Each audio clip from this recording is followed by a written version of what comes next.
Kaj zamenjaš, kaj tako? Ja, ali sem pomirio. To je to. Hvala mi.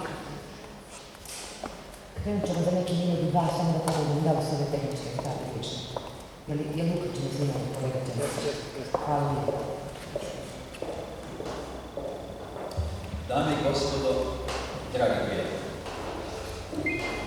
čast mi je srdačno vas pozdraviti na otvaranju 9. internacionalne konferencije Sarajevske. Bilo je predviđeno da se vama na početku obratimo akademik Kurjak i ja kao organizacijski domaćin konferencije. Profesor Kurjak je nekoliko prethodnih dana govorio o nekih poteškoćama zdravlja, ne zna pojedinosti, ali se nije pojavio. Vama je svima, uvjeren sam, posve jasno da je Sarajevo središte svega bosansko-hercegovačkog. I faktički i simbolički. U dugom vremenu i faktičnost i simboličnost značenja Sarajeva kao glavnog, kao regionalnog središta je osporavano. Pitanje budućnosti svih nas, bosansko-hercegovačke države i njenoga naroda, ne može biti domišljeno niti osigurano uzimanje obzira nerazdvojivosti svega bosansko-hercegovačkog i svega sarajevskog. To je cijelina koju je moguće samo u imaginacijama ideologijskim razdvajati. To je osnova na kojoj smo mi u Međunarodnom forumu Bosna odlučili da artikuliramo ovu konferenciju Sarajeva svijet, jer pitanje budućnosti Bosne i Hercegovine ovisi o tome kako ćemo predstaviti Sarajevo. Mogu vam reći da u ovim godinama kraja Međunarodnog foruma Bosna mi smo potvrdili da je prijateljstvo prema Sarajevu, prijateljstvo prema našoj zemlji, moguće graditi.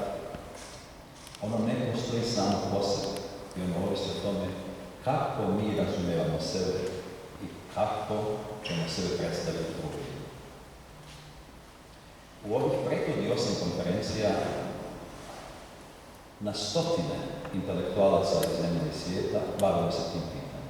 To je pitanje do te mjere složeno da ga treba držati otvorenim uvjetnicima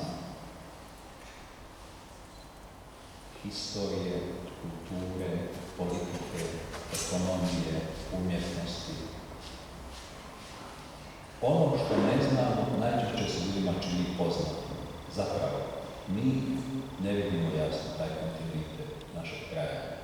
Kroz brojna stoljeća koja moraju biti resurs, najvažniji resurs, da ljudi koji pripadaju ovom svijetu, bosanskom svijetu i Sarajevu, artikuliraju stoljeća budućnosti. U ovih 6 programa ove konferencije, današnji prvo javne rasprave o urbanizmu, večeras o predstavljanju žalostne pjesance plemenite Asanagnice, poznate imenom Asanagnica, znači jednog dijela kulture ovog prostora koje stjecajem čudesnih okolnosti prije 250 godina, dijela koje je prije 250 godina krenulo na svoj put po svijetu, cijeli svijet obišlo, postalo svojina sa gotovo svih jezika svijeta. I ostaje pitanje, može li se i kako, ako može, se vratiti u svoju kuću, svoj zavičaj, svoj dom, svoj Sarajevo, svoju Bosnu. Potom, sutra, vi naravno znate da je borba protiv svakog kolektiva, svega što treba braniti, uvijek temeljena na krivom predstavljanju toga što jeste. Šta su ratovi protiv Bosne? Šta je osporavanje Bosne? Kako je to izvođeno? Kako u tome sudjelujemo svojim koloniziranim svijestima? Sutra u Historijskom muzeju Bosne i Hercegovine bio je razgovor o tome Šta je branjenje Bosne? Ko su branitelji? Na koji način? To nije samo pitanje fizičkog branjenja, ali jeste, to je branjenje u svim sadržajima. Potom, vi znate da danas je ključno pitanje svijeta, pitanje energije, pitanje energetike i brojni zloupotrebe za s tim. Znači, preksutra ćemo govoriti o energetskoj suverenosti bosansko-hercegovačke države.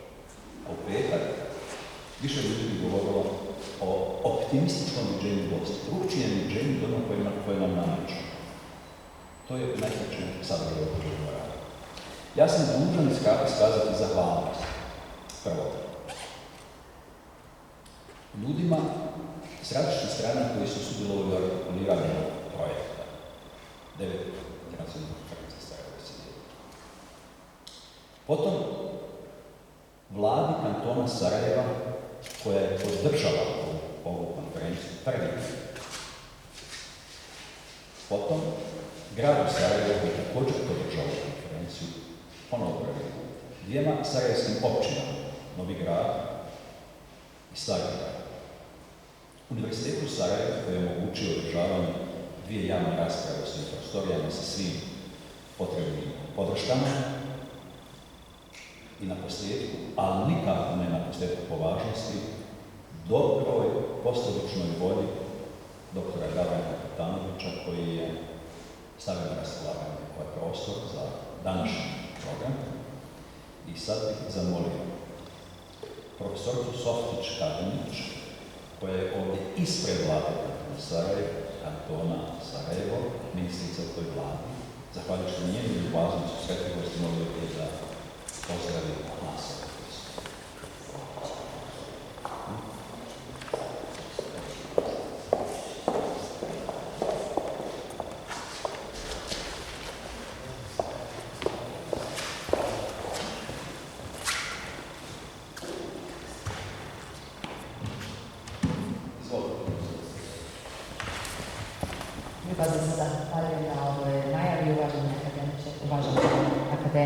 Profesorice i profesori, dame i gospodo, cijenjeni učesnici iz Sarajeva, Bosne i Hercegovine i cijelog svijeta, dragi gosti, veliko mi je zadovoljstvo biti ovdje u ime vlade kantona Sarajevo kao jednog od pokrovitelja Međunarodne konferencije Sarajevo i svijet i uputiti vam nekoliko pozdravnih riječi.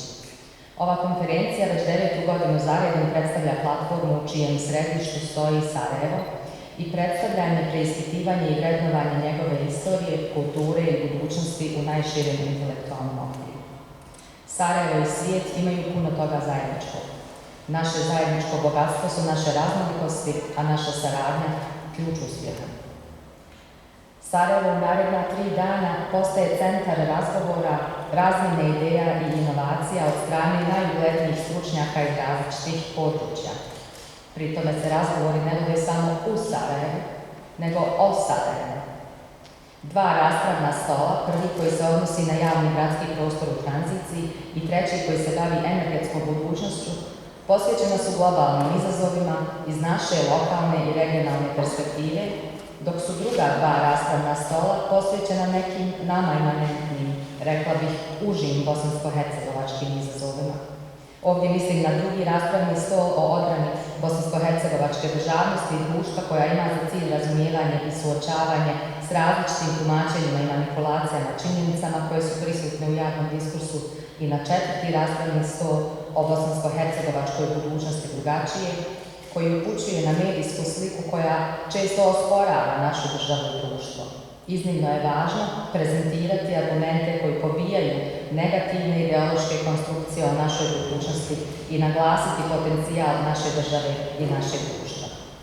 U tom smislu agenda ovog trodnevnog događaja, kao i samo Sarajevo, miri prošlost i budućnost, pravi most između globalnog i lokalnog. U svijetu gdje se politička klima mijenja velikom brzinom, važno je da ostanemo osviješteni o problemima s kojim se suočavamo. Nacionalizam, ekstremizam i ksenofobija nastavljaju podrivati temelje našeg demokratskog sistema. Također se suočavamo sa izazovima kao što su globalna neravnoteža moći, trgovinski ratovi, klimatske promjene koje prijete cijeloj civilizaciji. Naša odgovornost je da izgradimo društveno-politički pejzaž koji promiče jednakost, pravdu, ljudska prava i održivi razvoj. Moramo osnažiti civilno društvo i poticati transparentnost i odgovornost među našim političkim liderima. To zahtijeva znanje, hrabrost i integritet. Ovakvi događaji su u tome od ključne pomoći. Želim vam uspješan i produktivan rad te ugodan boravak u Sarajevu. Hvala vam. Hvala lijepa, Sotić Kasnić. Zamolim gospodina Jasna Adamovića, predsjedavajućeg gradskog vijeća grada Sarajeva. Zahvaljujem se također na podršci i razumijevanju moga da pozdravim.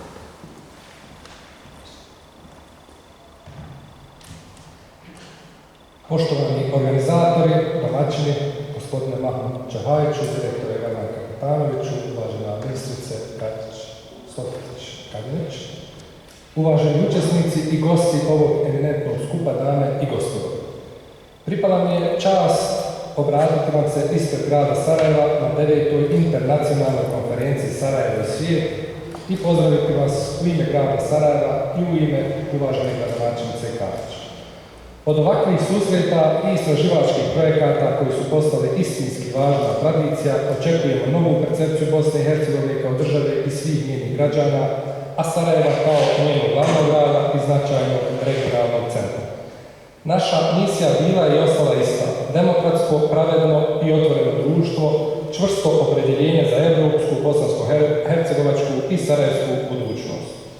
To je pravi i jedini put da pokažemo i dokažemo svima da mi jesmo dio Europe i svijeta i svih međunarodnih integracija koje vode duhovno i materijalno napred. Međunarodni forum Bosna svoje djelovanje još 1957. godine temelji na dijalogu, kulturnom nasljeđu, zaštiti ljudskih prava i demokratije. Rasprave koje će se na ovogodišnjoj konferenciji voditi sa važnim govornicima na aktualne teme u vremenu tranzicije, odbrane bosansko-hercegovačke državnosti, društva i budućnosti, te 250 godina Vlade Hasanaginića u svijetu uz knjigu Tajna Hasanaginice uvaženog Rusmira Mahmud Čahajića upravo tome i sljedeće. Složit ćete se da naše Sarajevo je pored turbulentne historije i brojnih održavajućih okolnosti izuzetno dinamičan grad koji dalje nastoji iskoristiti sve svoje potencijale na dobrobit svojih građanki i građana. Ovo je perspektiva iz koje gledam i na ovaj uvaženi skup. Na koncu, samo kvalitetnom edukacijom i otvorenom komunikacijom možemo postati jak stup svoje domovine i doprinijeti osnaživanju istinskih civilizacijskih vrijednosti. Svima želim uspješan rad na konferenciji, kvalitetan i produktivan dijalog koji će dugoročno doprinijeti boljitku svih nas. Na tom putu u gradskoj upravi i u gradskom vijeću zaista imate iskrenog saveznika i partnera. Hvala vam.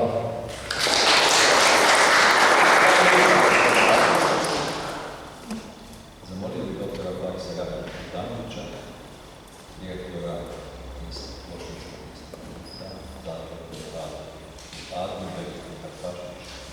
i još jednom zahvaljujem osjetljivosti, dobrovoljnu scenu na čemu zajednički Zahvaljujem se poštovano predsjedništvo, uvažena ministrica Sotić-Kadinić, predsjedavajući Adamović i akademik Rusmir Mahmud Čahajić. Imam posebnu čast i zadovoljstvo da vas postavim i pošaljem poruke mira ispred Bošnjačkog instituta Fondacije Adnan Zulfikar Bašića, koja, kako reče akademik Rešid Hafizović, predstavlja duhovnu palaču kulture. Mi se nalazimo na mjestu susreta dvije zadužbine ili dva vakufa, razliku Srbilu iz 16. stoljeća, Haman u kojem se sad nalazimo i Adleru iz 21. stoljeća. Ono što je posebno važno naglasiti je da nam je čast da smo, da kažem, prvog dana domaćini 9. internacionalne konferencije iz Sarajeva i svijet i mislim da će ona poručiti posebne rezultate u toku svog četvrtdnevnog, da kažem, plodonosnog rada, a posebnu zahvalnost i poštovanje želim izraziti akademiku Rusmiru Mahmudu Čahajiću, čija ogromna energija daje jasne konture u našem naučnom skupu i po meni poseban značaj u konferenciji će činiti organizirana javna rasprava 250 godina Vlade Hasanaginića u svijetu uz knjigu Tajna Hasanaginice, opet spomenutog akademika gospoda Mamučka Rajića koja je izdata u Sarajevu 2022. godine u Mladinskoj knjizi. Još dvije stvari. Negdje polovinom 17. stoljeća, kad govorimo o Sarajevu, Eulija Čelevija je zapisao: na svijetu postoji mnogo gradova po imenu Sarajevo. Viza Saraj po Rumeliji, Ak Saraj kad se prođe rijeka Erden, pa polje Hejhat, sada u zemlji Moskoviji, Tabe Saraj između Dagestana, Đurđistana i Perzije, ali od svih njih ovaj kameni, bijeli, bosanski Saraj ljepši i napredniji i da kažem daje jednu neobičnu privlačnost. To je zapisao Eulija Čelevija. A kad govorimo o forumu Bosna, naravno je Internacionalna akademija narodne umjetnosti Bosne i Hercegovine je suosnivač, želim da kažem nešto o kontinuitetu. Već je predsjedavajući Ademo spomenuo 1997. godinu osnivanje foruma Bosna. Obično ponavljam i govorim o kontinuitetu, a to je u vezi sa dva rimska imperatora Tiberije i Augustus, odnosno Augustus po godinama pa Tiberije, koji su pjesnika Ovidija, koji je bio vrlo revolucionaran u to vrijeme, pretjerali preko granice Libesa, to je bio Dunav, na obale današnjeg Crnog mora Mare Pontinus, gdje on napisao svoje djelo Exponto, koji je jedan od poznatih pisaca na ovim prostorima koristio u svojim ranim radovima. A ova rečenica malo duža na latinskom koju ću izgovoriti govori u stvari o kontinuitetu. Gutta cavat lapidem non vis et sed cadendo, et homo vis sapiens non vis et sed legendo. Kap dubi kamen, nesilom nego čestim padanjem i čovjek postaje mudar, opet nesilom nego čestim učenjem. Hvala vam.